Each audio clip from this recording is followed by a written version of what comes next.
corruption in Nigeria is one major stumbling block to our actualization of democracy and good governance.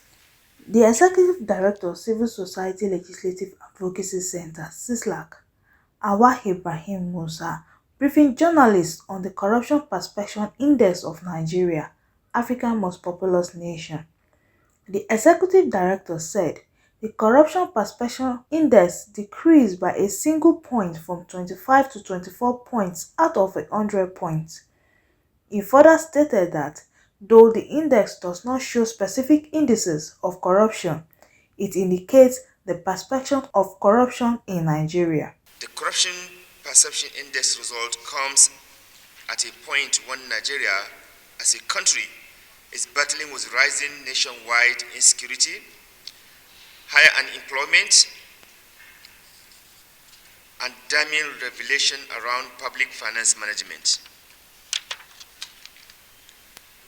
What recently the Auditor General and investigative journalists, among others, have shown in their reports. While the data used for Corruption Perception Index is not collected by Transparency International Nigeria, CISLAC, or its partners, the data is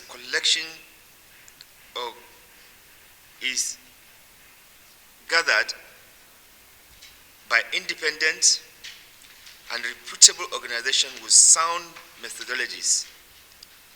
It is important to stress that Corruption Perception Index is not an assessment of the Nigerian government's anti-corruption efforts.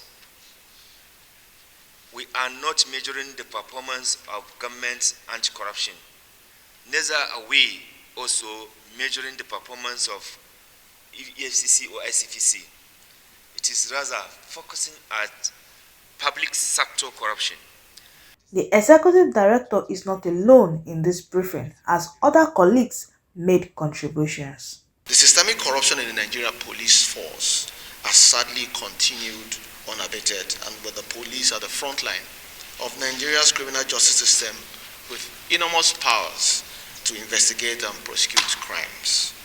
This weakness puts the country in a bad light, and this appears not to have improved in any way, even with the passage of the new Police Act.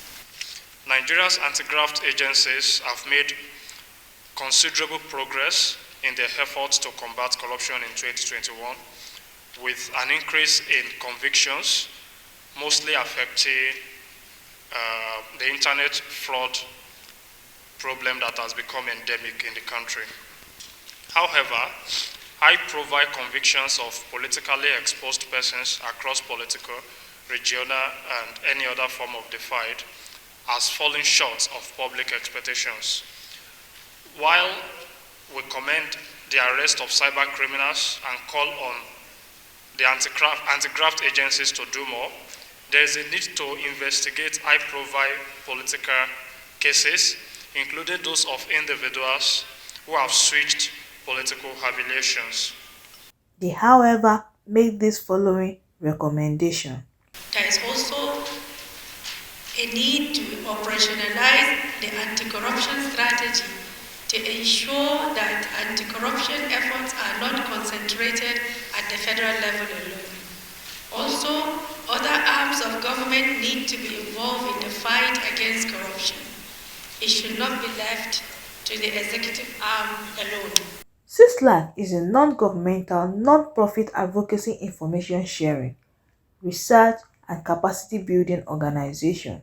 Its mission is to strengthen the link between civil society and the legislature. Becky Fumikujo, News 24.